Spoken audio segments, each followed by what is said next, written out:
মুসলমান বঙ্গবন্ধু চেয়েছিলেন বাংলাদেশকে ভালো করতে পারে নাই। শহীদ প্রেসিডেন্ট জিয়াউর রহমান চেয়েছেন সোনার বাংলাদেশ বানাতে পারে নাই।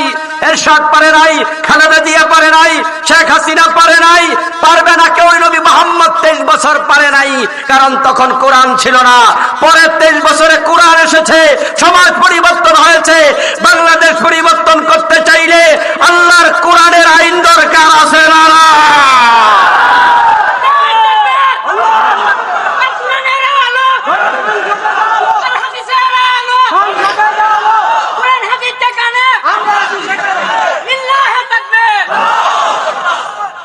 এই 54 বছর বাংলাদেশ কোরআনের আইনে চলছে তো, এই জন্য শান্তি নেই, এই জন্যই পরিবর্তন নাই। আজকে কোন একটা বক্তৃতা আমাদের দেশের বর্তমান রাজনৈতিক দলের বড় দলের সবচেয়ে বড় নেতা যিনি কথা বলছেন, বাংলাদেশে আছেন, উনি একটি প্রোগ্রামে বলেছেন যে বাংলাদেশে এত হুজুর, এত মাওলানা, এরপরও অন্যায় কমে না কেন? আজকে বলেছেন, আপনারা কাল থেকে আজকে পেয়েছেন, কালকেও পেয়ে যাবেন অনলাইনে।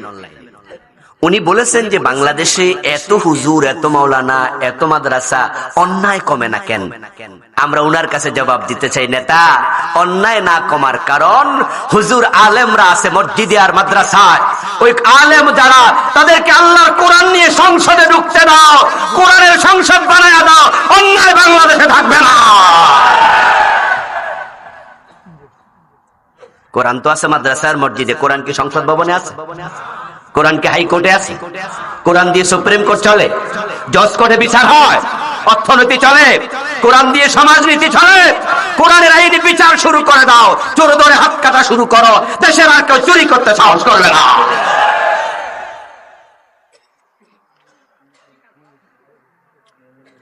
নবীজি প্রথম 23 বছরে পারেননি, কারণ তখন কোরআন ছিল না।